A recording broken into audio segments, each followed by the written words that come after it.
Ayan mga kapatid, sakto. Yung pagka lagay natin, ayan. Ayan mga kapatid, uhuliin natin yung yung dalawang green. Ayan mga kapatid, yung yung pagpaparisin natin. Isang green Ewing na OPA PF post-faded na isang green OPA post-dilute. Ayan. Pagpaparisin natin sila mga kapatid, sana makapalabas tayo dito ng na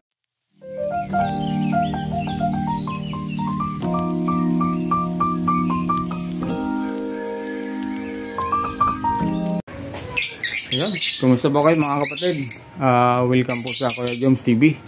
Ngayon mga kapatid, meron po tayong pagpaparisin na isang post-dilute sa isang post-faded na kakayan, yung dalawa na yan.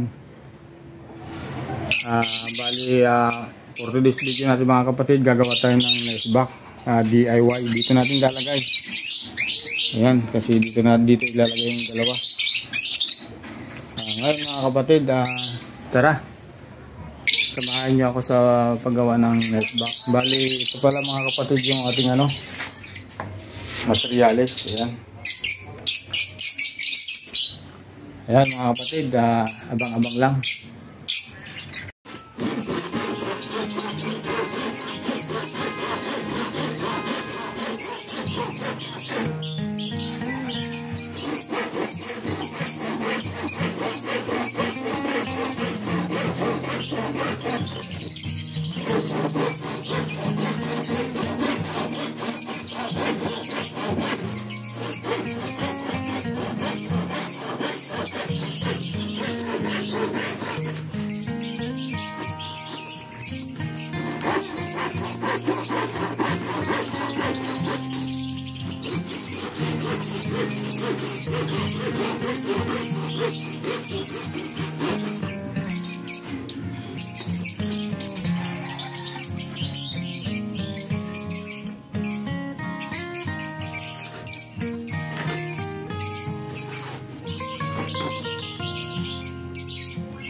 Bali, ayan na mga kapatid. Ang laki nga pala nito mga kapatid, 11 by 11. Isang puro 11 po yan. Kaya maiksi na malaki ang ating pagkagawa ng nesback. Saka rito, wala tayong ganong gamit mga kapatid. Kaya tinabasa ko na lang yung plywood dito. Nilagyan natin ng tapakan. Ngayon mga kapatid, okay na ito. Ito naman yung loob. Ayan. Kaya mga kapatid, nasabit na natin. Ayan. Sakto.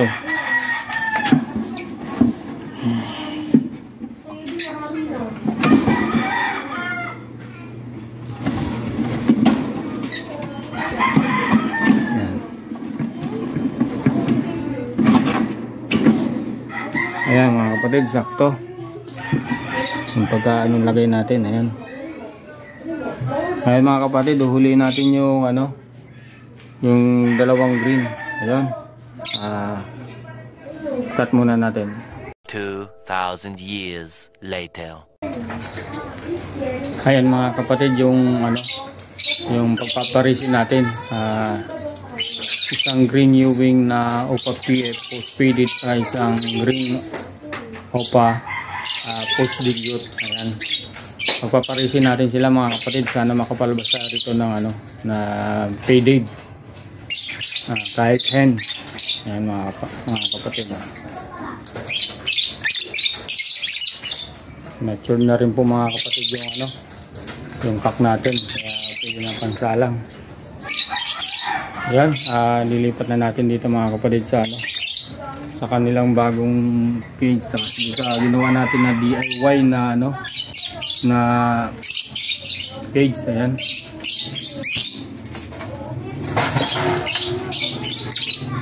Piliin natin yung ito yung green wing na OPA PF cock, post faded. Ayan mga kapatid, makapalabas tayo ng ano, faded man lang. Yun, tapos ito yung hen.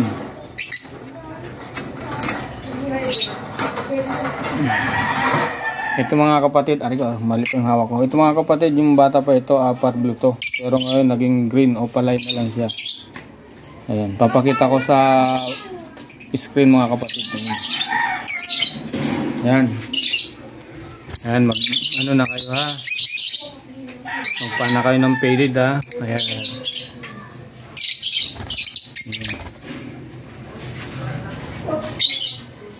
Ayun nga pala mga kapatid, meron tayong masamang balita dito.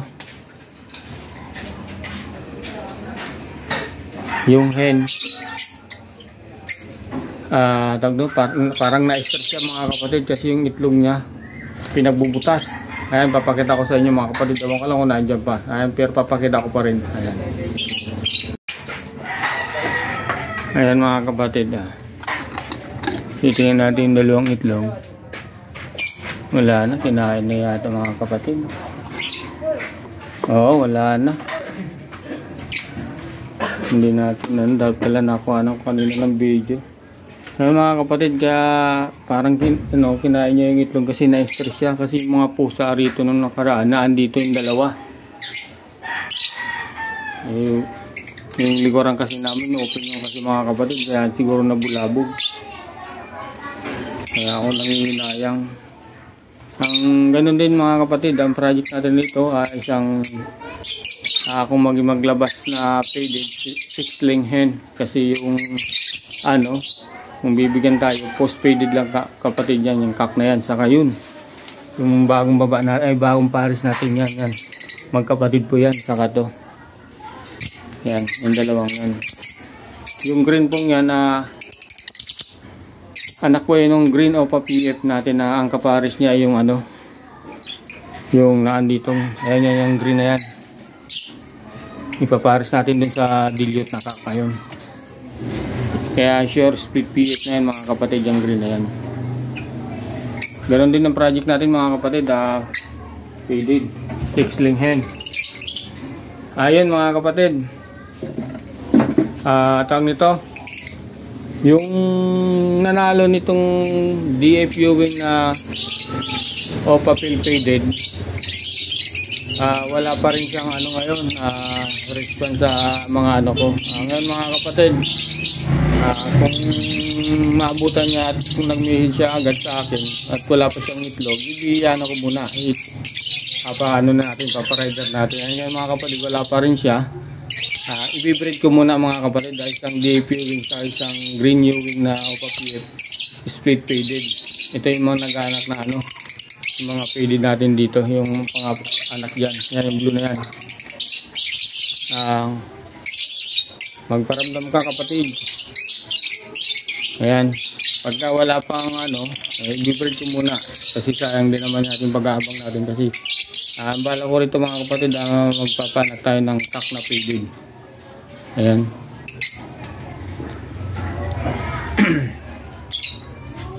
Dito mga kapatid, meron tayong rito. Nakikita ko na nagme-meet na yung Project Lutino opaline na faded. Sana kumarga sa Lutino yung faded para maipakita ko sa inyo kung ano itsura ng faded mga kapatid. Ayan. Ayan sila mga kapatid.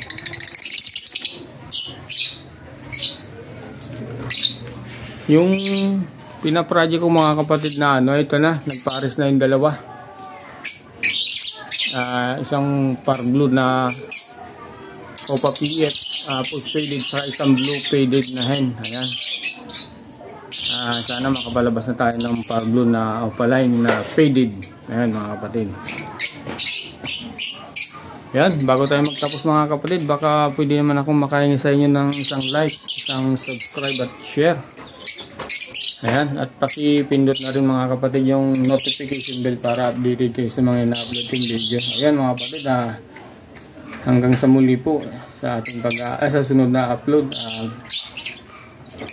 Sa January na siguro tayo mag-upload mga kapatid. Abutin ko na kayo ng Happy New Year. Ayun.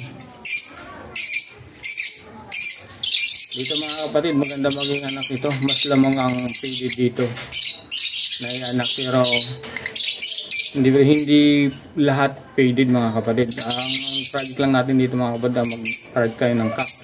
Dali mo sa dalawa na yan. Yan, hanggang dito na lang mga kapatid. Maraming salamat.